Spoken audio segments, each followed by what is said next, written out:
And welcome back to the WHHI Daily News. Stephen Combs has joined us once again. He's a PIO for the Public Information Officer for the Bluffton Township Fire District. Happy New Year. Well, thank you. Today we're talking about smoke alarms, smoke detectors, the difference, new rules and regulations, and all of the above. You're right. So what is the difference between a smoke alarm and a detector? Well, a smoke alarm is actually a standalone unit. Most people have them in their homes. A smoke detector will detect the smoke, and then it's actually connected to like a central alarm, so an alarm system. Do most of us have the smoke detectors? Most people have smoke alarms. Oh, we have smoke alarms. Right. Okay. Right. All right. Now, what are some of the new rules and regulations? Well, in January 1st, the new UL listing went in, and it's trying to eliminate some of the nuisance alarms that people experience during cooking. It's one of those times when people end up disconnecting their smoke alarm or... Like one of our staff members last Friday, I think she was cooking. You did tell me that. And yes, and the alarm went off and she went up and tried to disconnect it, which you should not do. No. But if it keeps going like that, the fire department showed up. Right. Yeah, in most cases, your smoke alarm, if you press the button on it, it'll reset it.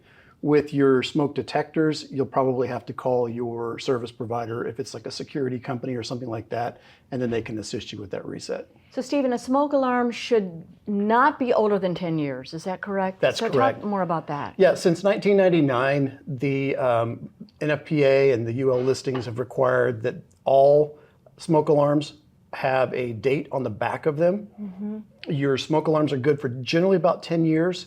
Your carbon monoxide alarms are anywhere from 7 to 10 years. It's best to check with your manufacturer to make sure that your particular model, you know what the date of expiration is going to be on it. And is it in one, the carbon monoxide, is that all in one place?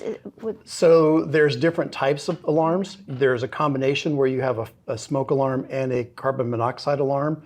You also have them as standalone units. So what is your advice? Should we, we've been in our house now for 7 years. Should we go up and look at all of our alarms to make sure that they're still running? Yes. And so what would you... Right, so the three things that we always talk about is checking the location, making sure that there's one in every bedroom and outside every living space, making sure that you check the date, that it's within that 10-year time frame. Okay. If it isn't, then they need to be replaced, and then check the batteries.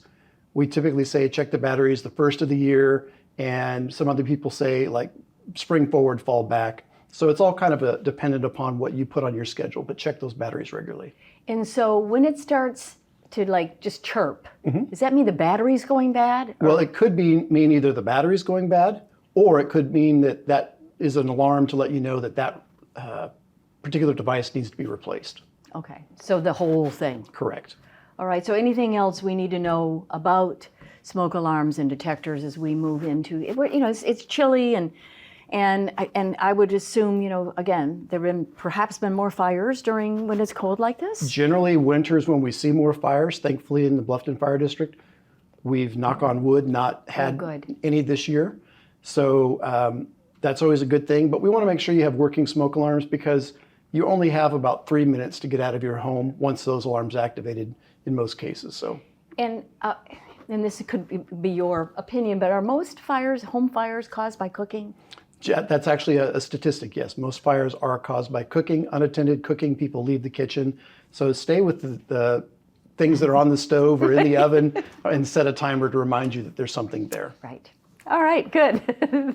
Thank you, Stephen, for that update. Thank you. And thank you all for watching this edition of the WHHI Daily News. Stay safe and healthy, and we'll see you next time. Bye, everyone.